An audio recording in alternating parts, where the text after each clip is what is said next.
Akkam jirtu maatiin Qubee Akaadaamii bakka nagaan gara YouTube chaanaalii kanaatti dhuftanii jecha har'a baayoloojii kutaa 11 unit 1 part 2 ilaalla mata duree lama jechuudha.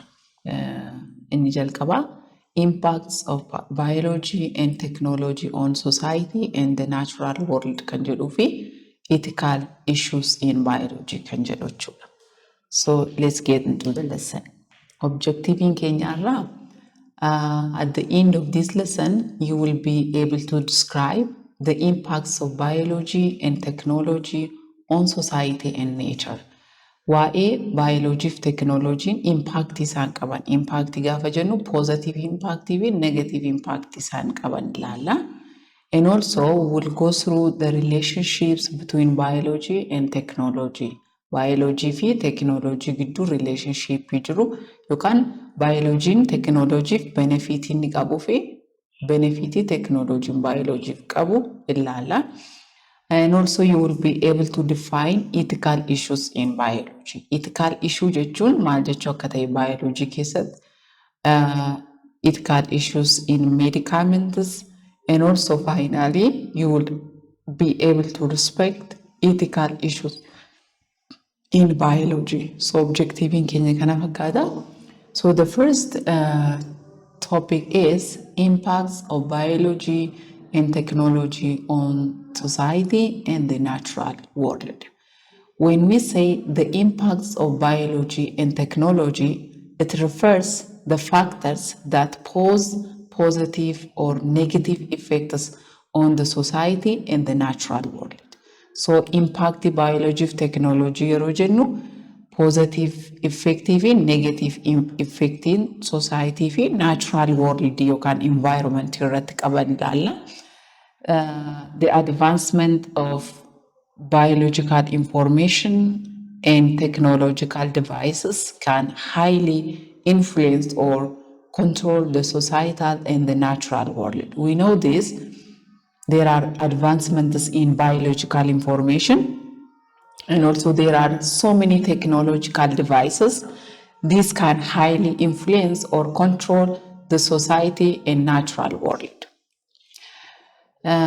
What are the impacts of biology on the society and the natural world? Impacting biology hawaasarraan akkasumas immoo natural world irraan qabu yookaan environment irratti geessisu beektu laata maal faadha jettanii yaaddu. So yaaddanii deebisuu dandeessu. The impact of biology refers to the effects arising from the advancement of biological knowledge and innovations. There are so many positive impacts of biology on the society and the natural world. Some of these are, for example, in food security. Biology or the biological knowledge ensure food security as a result of an increase in productivity. So biology tokko food security keessatti kan inni gargaaru productivity increase gochuutiinidha jechuudha. Beekumsi waa'ee biology yoo jiraate agriculture keessatti akkasumas soil fertility, water conservation, soil conservation keessatti knowledge nuti waa'ee living organism qabnu karaa biraatiin maal dabala? Productivity dabala. Kana jechuun immoo food security ensured ta'a jechuudha. The second is in health care. Advances in biology have led to the development of vaccines. It also leads to the development of antibiotics and treatment for disease such as cancer and HIV. So scientists waa'ee biology yookaan waa'ee living organism hamma beekaa deeman qorichoota adda addaa qopheessuudhaaf caalaatti beekumsi isaanii ni dabala. Vaaksiinii qopheessuudhaaf akkuma kana jechuudha. So knowing living organisms, the more you know about the nature or living organisms, the better to solve the problems. Amma nature living organism naannoo keenya jiru beekaa deemneen rakkoo kan keenyas haa ta'u kan society keessa jiru furuufillee caalaatti dabala jechuudha beekumsa keenya. So advances in biology have led to the development of vaccines, antibiotics, and treatment for disease such as cancer and HIV. Medicine and disease treatments have resulted in improved health and longevity. So medicine if disease treatment jiraatnaan immoo haala fayyaa namaa improve gochuun umurii dheeraa namni akka jiraatu taasisaa jechuudha. So kuni positive impact biology fayyaa keessatti qabudha jechuudha. The next areas is in environmental conservation. Environmental conservation keessattis akkasuma biology gahee inni qabu. It helps in understanding ecosystem and developing strategies for conservation and biodiversity protection. So beekumsi waa'ee biology jechuun maaliif egaa biology waa'ee lubbuu qo'ata miti, waa'ee lubbu qabeeyyii qo'ata. Waa'ee lubbu qabeeyyii qo'ata gaafa jennu immoo distributionii isaanii qo'ata, evolutionii, originii isaanii qo'ata, interactionii isaanii, environmentii isaanii faana qaban ni qo'ata. So akkuma waa'ee isaanii kana sirriitti beekaa deemneen waa'ee ecosystem understand goona. Yoo waa'ee ecosystemii beekne immoo conservationii fi biodiversity protectionii caalaatti beekuu bira geenya jechuudha.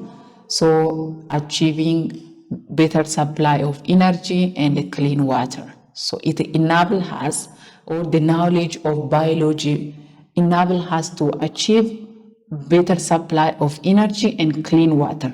So why biology sirriitti beekuun energy source kan biraa namni discover akka godhu taasisaa, akkasumas immoo bishaan qulqulluu akka namni argatu taasisaa jechuudha.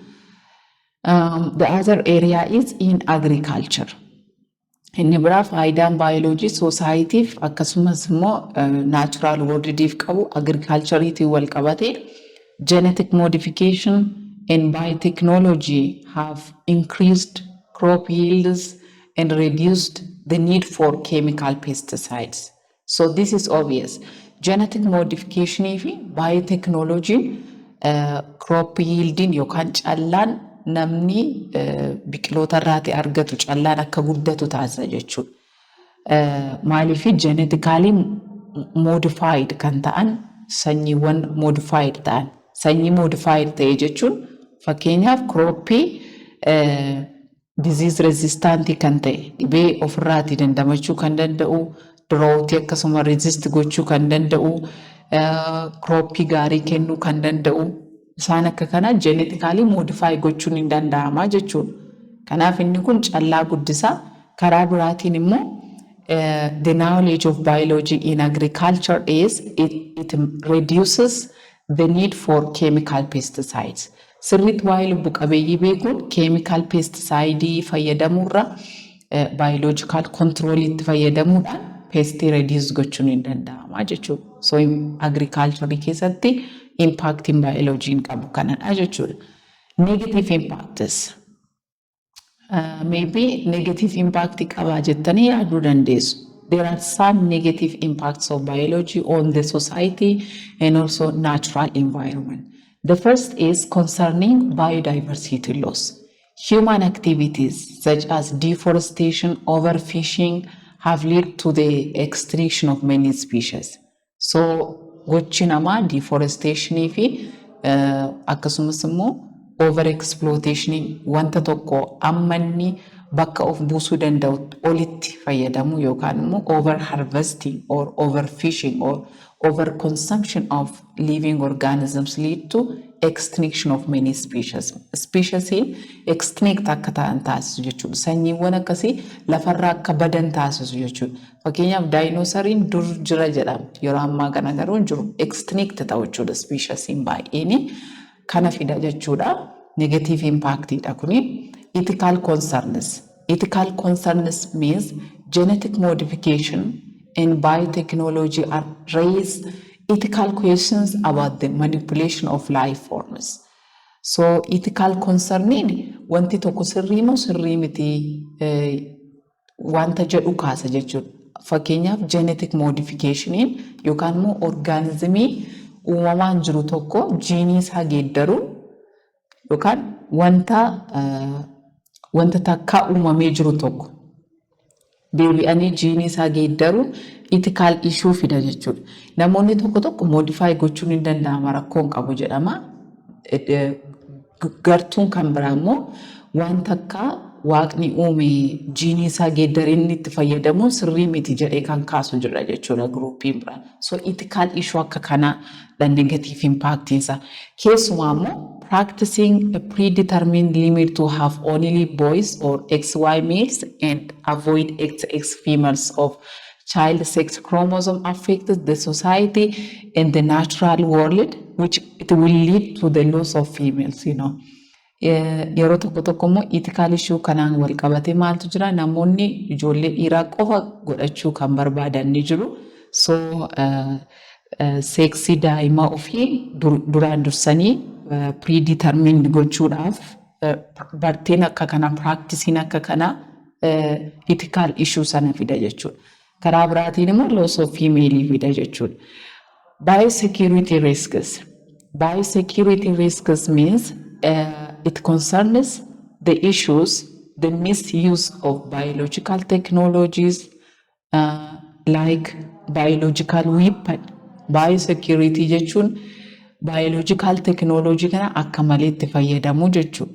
So the misuse of biological technologies could lead to bioterrorism or the release of harmful organisms. So organismota baay'ee harmful ta'an laboratory keessatti oomishanii gadhiisuu. So that condition is known as biological weapon jedhama jechuudha.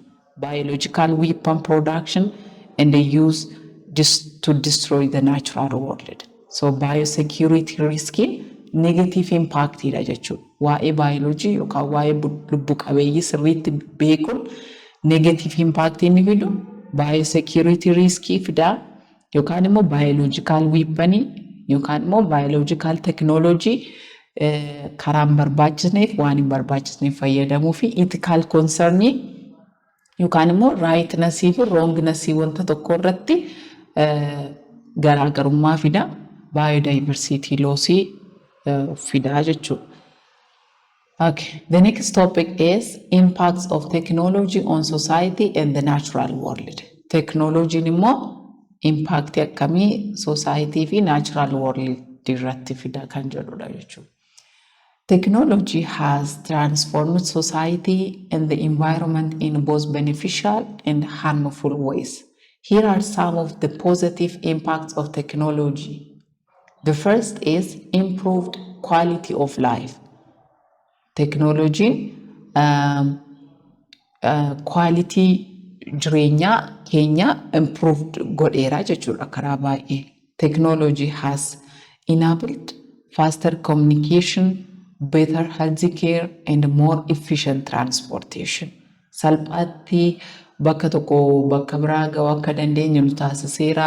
Health care better ta'e baay'ee best kan ta'e namoonni yeroo duraa dhukkuba salphaatiin hedduu miidhamaa turanii yeroo ammaa garuu meeshaaleen ga'aan ni jiru. Meeshaalee kanatti fayyadamee namni dhibee irraatti fayyuu danda'a.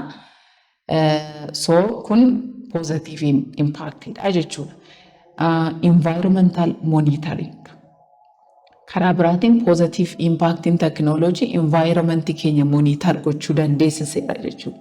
Satellites and sensors help track climate change, pollution and natural disaster.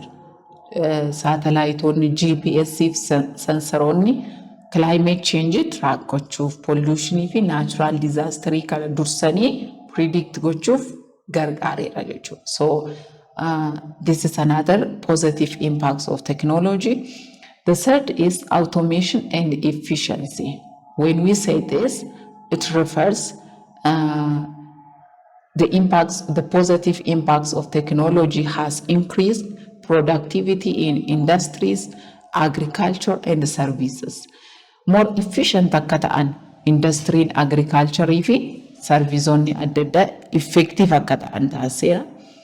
The negative impacts are One is environmental degradation. Environmental degradation. One of the negative impacts of technology is it results in environmental degradation. When we say this, it refers industrialization and the use of fossil fuels have contributed to climate change, deforestation, and pollution. Industrialization fi fossil fuel fayyadamuun climate change akka dhufu deforestation fi pollutionidhaaf karaa saaqeera jechuudha.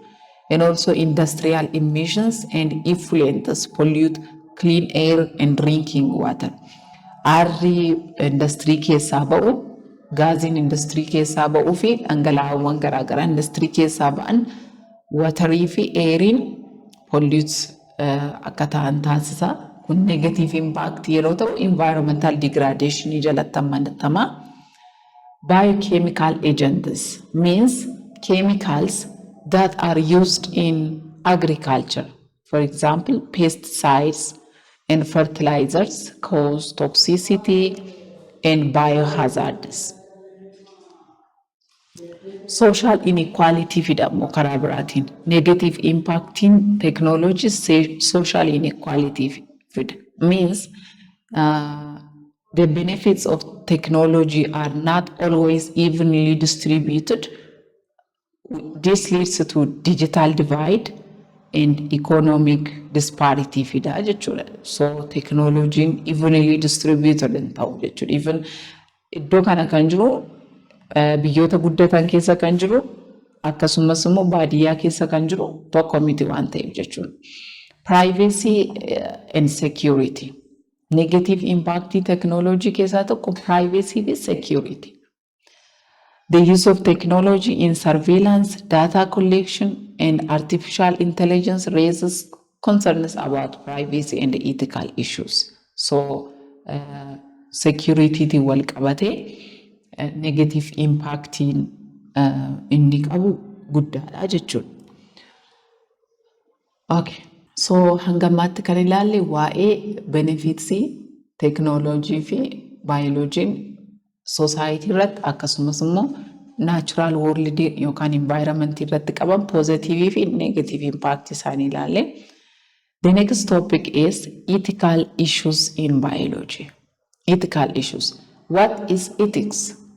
Ethics in biology refers to the moral principles that guide the use of biological discoveries, especially in areas like medicine, biotechnology, and environmental science. So, keessumaati biological discovery yookaan immoo biologically materiaalonni adda addaa yookiin informationiin haaraa living organismiitiin kan wal qabatu nama ta'uu danda'a organismii kan biraa kan wal qabatu area fayyaa irratti biotechnology irratti environmental science irratti guddaadha jechuudha. So yeroo baay'ee isaan kun ethical issue kaasu jechuudha. So ethics refers the moral principles that guide the use of biological discoveries. Waa'ee biological discovery fudhachuu fi dhiisuuti wal qabate moral issue jiru yookaan moral principle jiru ethics jedhama jechuudha. It involves question about whether certain actions are right or wrong and how to balance scientific progress with human welfare, environmental protection, and social justice. So, gaaffiin waa'ee gochi tokko sirriidha sirrii miti jedhu ethical issue dha jechuudha biology keessatti. Keessumaati biologically discovery adda addaa jiran ethical issue hedduu kaasu jechuudha. Why do sciences have ethical dilemmas? Science, especially in fields like biology, often involves powerful technologies and discoveries that can have profound impacts on human life, the environment, and the society. Examples of such kind of science or discoveries are genetic engineering, cloning, human materials, and organ transplant. So genetic engineering gocha yookaan immoo processii jiinii orgaanizimii tokko geeddaruutiin jiinii iddoo biraatii orgaanizimii kan biraatti insert gochuudhaan genetic maateeriyaalii orgaanizimii tokko geeddaruu jechuudha. Fakkeenyaaf jiinii arbi yookaan elefaantiin guddaa akka ta'u taasise yookaan immoo jiinii sana fuunee otuu hantuutatti insert goone maaltu argama jechuudha. Hantuuta hamma arbaa geessu jechuudha. Hantuunni hamma arbaa geessu maaliif fayyaddi? Inni tokko maybe kana sirriidha argachuun qaba jedhee yaaduudha. Warri kaan immoo hantuuta hamma arbaa geessu yoo arganne faayidaan achirraa argamu maalidha jedhee kaasuu danda'a jechuudha. Etikaal daayileemaa jechuun waan akka kanaati. Kilooningiin immoo jira karaa biraatiin orgaanizimii kiloon gochuu yookaan laaboraatoorii keessatti orgaanizimii tokko fuudhanii kan isa fakkaatu kan biraa achi keessatti akka ishiin wal hortu taasisuu jechuudha. Inni biraan nama eksperimentiidhaaf itti gargaaramuu dhala namaa fi orgaan tiraansplaant orgaanii tokko waan kan biraatiin tiraansplaant gochuu yookiin kan nama biraatiin yookiin immoo kan animaalii kan biraatiin replace gochuu jechuudha. So isaan kun ishuun akka kanaa etikaal daayileemaa kaasuu sirriidha sirrii miti kan jedhu etikaal issue jedhama jechuudha biology keessatti. So ethical issues in biology are those issues that arise concerning the rightness or wrongness of using biological discoveries for the healthy and well-being of humans as well as the environment and society. Ethical issues in biology deal with a variety of concerns related to biotechnology, medicine, and the environment. These issues include keessumaati biotechnology, medicine fi environmentii wal qabateeti ethical issuun baay'inaan kan inni ka'u. In biotechnology, the use of genetic modification in crops or humans. Nama yookaan crooppis haa ta'u yookiin animaalii genetically modify gochuu yookaan jiinii isaa modify gochuun tokko ethical issuedha jechuudha. Cloning and stem cell research. Cloningiin yookaan immoo orgaanizimii tokko fuunee fertilizationii malee yookaan immoo paarentii lamatuun fayyadamiin orgaanizimii tokko orgaanizimoota isa fakkaatan kan birootti clone gochuun yookaan baay'isuu jechuudha. Stem cell researchiinis ni jira. Stem cell jechuun immoo seelii tokko fudhatanii seelii sanarraati tishuu orgaanii kan biraa yookaan orgaanizimii kan biraa build gochuun ethical issuedha jechuudha. The ethical implications of creating genetically modified organisms. GMO jedhama genetically modified organism. It can be genetically modified animals or genetically modified animals. I mean genetically modified plants. Biqilootas haa ta'u bineelda uumamaan creator ta'ee jiru tokko jiinii isaa modify gochuun ethical complicationii fidaa jechuudha yookaan immoo gartuun kan sirriidha jedha gartuun kan immoo noo ta'uu hin qabu jedha. In medicine, the use of human subjects in medical research. Nama medical research keessatti dhala namaa itti fayyadamuun moraalii sirrii miti groupiin jedhu jira. Hayi sirriidha hin danda'amas kan jedhus ni jira jechuudha. The development of drugs that may have harmful side effects. Draagota adda addaa side effect kan qaban isaan kana develop gochuun ethical issuedha. Medicine keessatti access to medical treatments and the ethical responsibility of healthcare providers. Concerning environment, the impact of human activities on ecosystem, the ethical responsibility to protect endangered species and habitat, and the use of biotechnology in environmental restoration. Kun environment irratti ethical issuedha jechuudha biology keessatti. Respect for biological materials. Inni biraa eriyaan biology keessatti ethical issue ta'an biological material plantiifis haa ta'u animaaliidhaafis animally respect gochu. The ethical treatment of animals in research, the ethical use of plants, plant materials like seeds, roots, or bark in medicine or agriculture. Bineeldota riisarchii keessatti garmalee itti fayyadamuu yookaan itikaalii treat gochuun biqiloota itikaalii yookaan seeraan itti fayyadamuu mediisinii keessattis haa ta'u agriculturii keessatti the responsibility to protect and preserve biodiversity is ethical. Itti gaafatamummaa biodiversity protect gochuu fi preserve gochuun ethicalidha yookaan waan seeraati jechuudha. Unethical practices in biology are unethical treatment of human subjects in medical experiments. Nama fayyaas haa ta'u nama du'es experimentii keessatti medical experimentii keessatti fedha namaa malee itti fayyadamuun unethicalidha. Exploitation of biological resources from plants and animals without proper consent or compensation. Biological resource biqiloota irraa yookaan bineeldota irraatii argamu compensate otuun godhin itti fayyadamuun unethicalidha. Deforestation is unethical in biology and destruction of ecosystem for economic gain is unethical. The misuse of biotechnology for harmful purposes such as creating bioweapons. Biotechnology akka malee yookaan immoo waan nama miidhuuf itti fayyadamu keessumaatii kanneen akka bioweapons kan jedhaman organismoota harmful ta'an isaan kana gara societytti baasuu fi isaan kun unethicalidha jechuudha biology keessatti. The next topic is ethical treatment of plants and animals during biological studies. Ethical treatments of plants and animals during biological study is the process of subjecting animals and plants to various experiments and rigorous tests.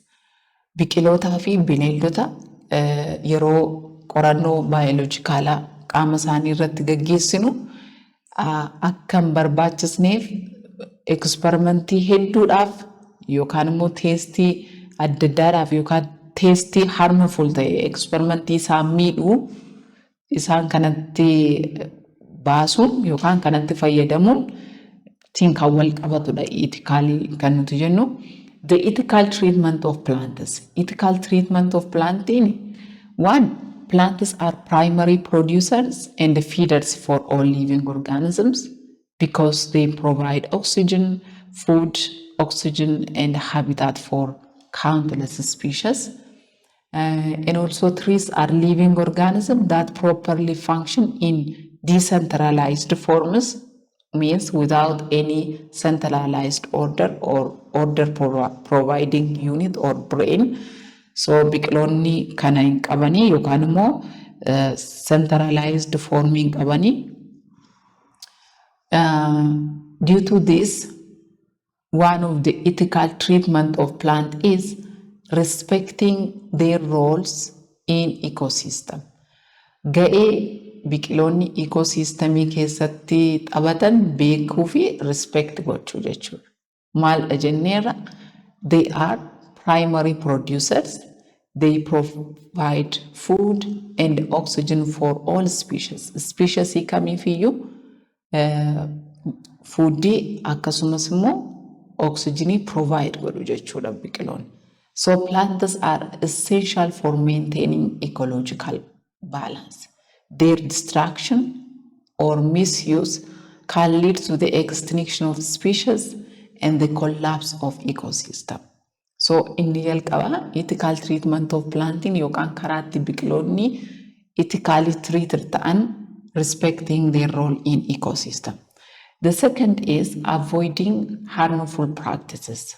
Activities such as cutting trees for experiment, collecting seeds, berries, roots, leaves, bark, or flowers for personal uses or medicaments and other purpose, for example, toothbrushing, affect the survival of the plant species and the community that depends on the plants.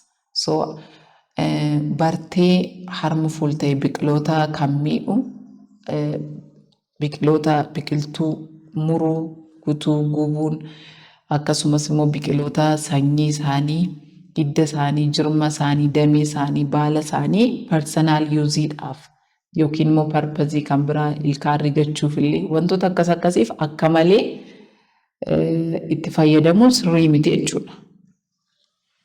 Unethicalidha jechuudha. Sustainable use. Collecting plant materials should be done in a way that does not deplete species or harm the environment. Sustainable using ethical treatment of plant. Yookaan immoo biqiloota akkaataa species isaanii deplete hin gooniin yookaan akka isaan deebi'anii guddachuu danda'an akka isaan deebi'anii latuu danda'anitti fayyadamuudha. Biqiloonni lubbu qabeeyyiidha.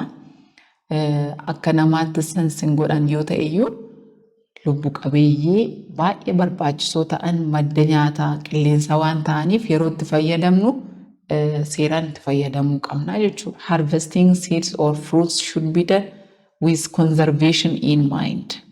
Yeroo hundumaa biqiloota irraatii ija isaanii gaafa itti fayyadamnu conserve isaan gochaa ta'uu qaba jechuudha. Yookaan waan har'arraa argannu qofa laallee itti fayyadamuu qabnu. Irratti hafuu qaba yoo ta'e irratti hafuu qaba jechuudha. Proper care. It refers to ethical treatment such as planting trees, protecting plant communities, and ensuring that plants are not subjected to unnecessary stress or harm. So biqiloota dhaabuun warra dhaabaman protect gochuu fi biqiloonni baduu akka isaan hin qabne beekuun proper care yookaan immoo seeraan yookaan haalaan isaan qabuuf itti fayyadamu jechuudha. Here are some examples of unethical treatment of plants. One is testing seeds or berries through destructive rays. Ija mukaa destructive kan ta'een xiyyoota ifaa destructive ta'aniin ilaaluu fi test gochuun unethicalidha. Cutting tree terminals for experiments. Experimentiif yoo ta'e waan paartii xiqqoo qofatti fayyadamuudha. Guutummaa guutuutti terminaalii biraanchii adda addaa kutuun unethicalidha. Consumption of all seeds and fruits without conservation. Seedii fi fruitii biqiloota naannoo keenya mooraa keenya keessa jiran conservationii malee akka jirutti consume gochuun is unethical. Unplanned cutting of trees or deforestation. Yookaan immoo waan nu fayyaduuf qofa yookaan immoo plaanii malee biqiloota muruun yookaan deforestation unethical treatmentidha. Burning forests and seedlings for farmland. This is also unethical. And restructuring the shapes of trees for aesthetic appeal.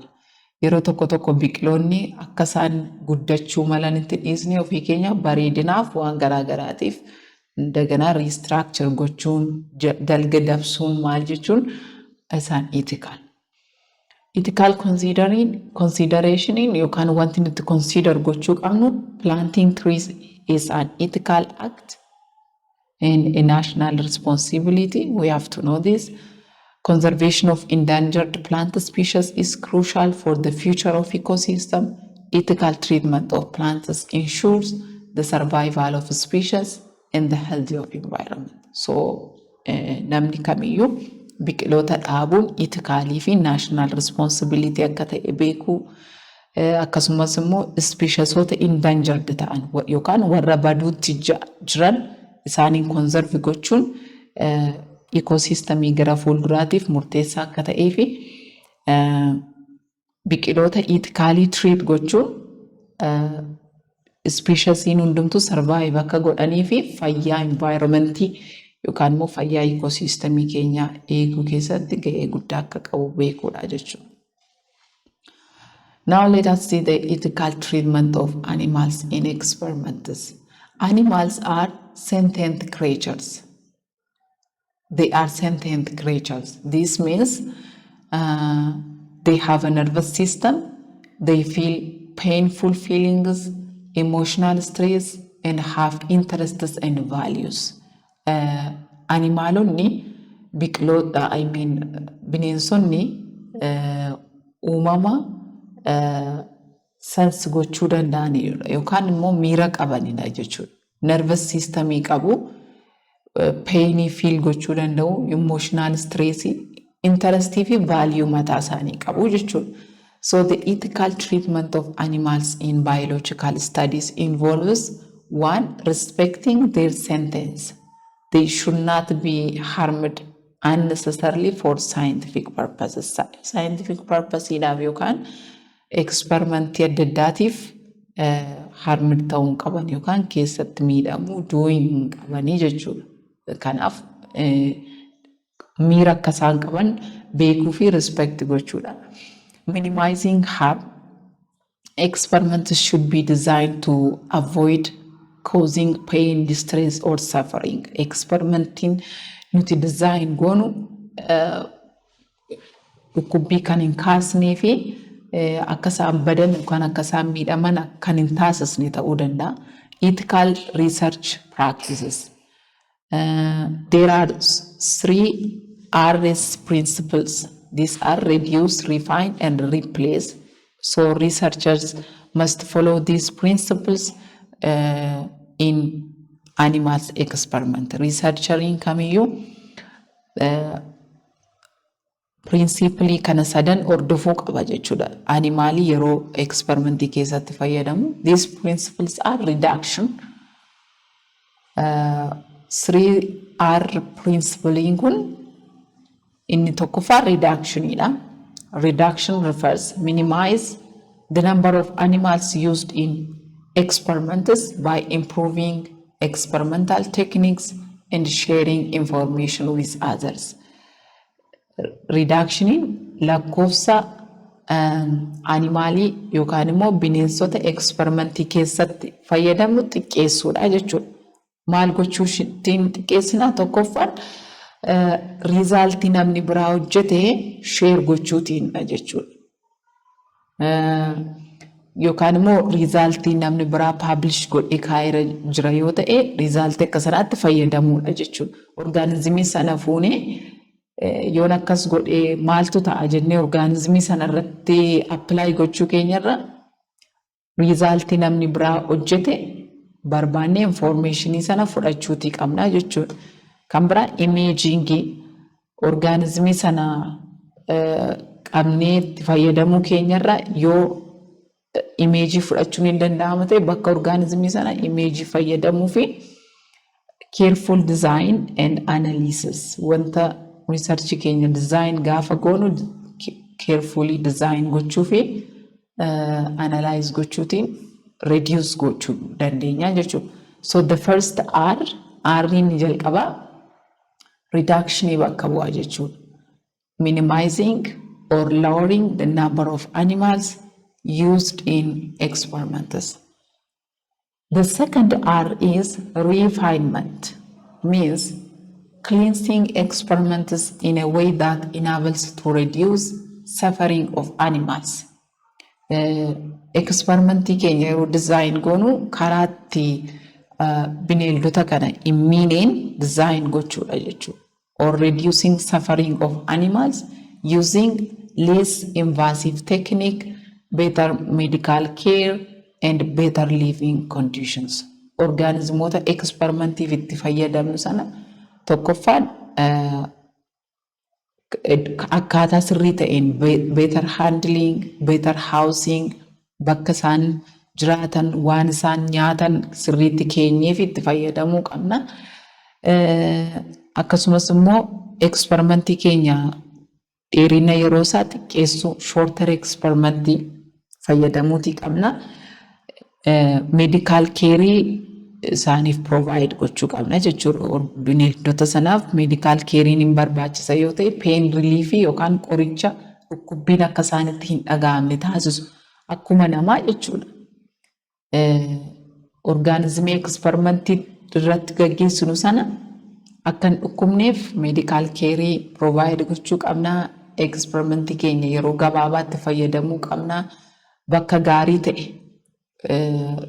bakka isaan jiraatan better living conditionii fi better handling yeroo handle isaan goonu sirriitti handle gochuu fi imeejii fayyadamuutiin ilaalata jechuudha. Refinementiin proper handling safeguards experimental animals. So properly handle gaafa goonu animaalota protect godha jechuudha.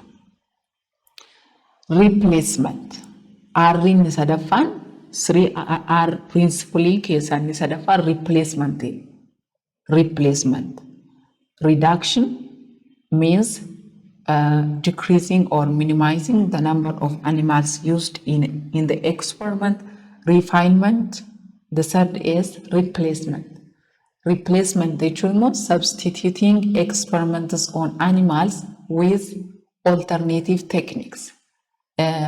Bakka animaalii sana teknika kan biraa bakka bu'uu kan danda'uun bakka buusuudha jechuudha. Using cell cultures instead of whole animals, biosynthesis or computer simulator models.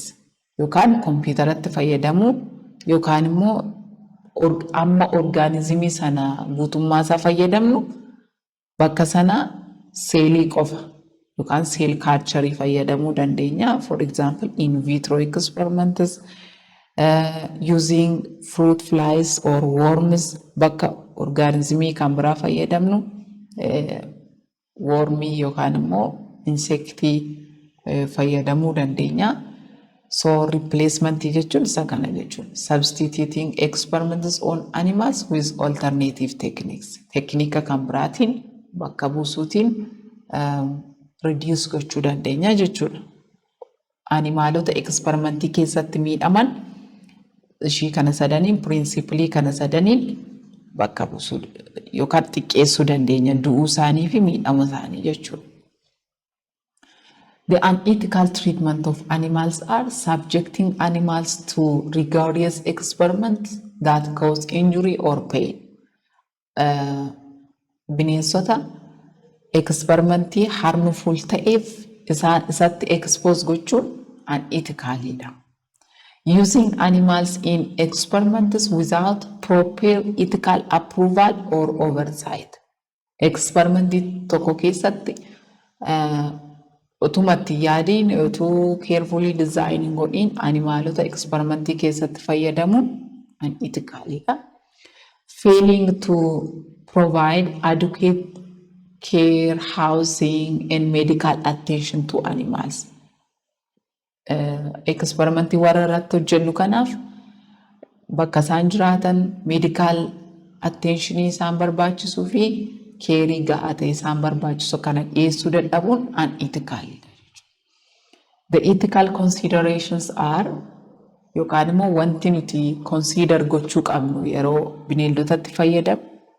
The first is animals should not be used in experiments unless absolutely necessary. Baay'ee barbaachisaa yoo ta'e irraan kan hafe eksperimentii keessatti itti fayyadamuu hin qabnu jechuudha. Ethical research must balance scientific progress with the welfare of animals. Kana lamaan balance gochuu qaba jechuudha.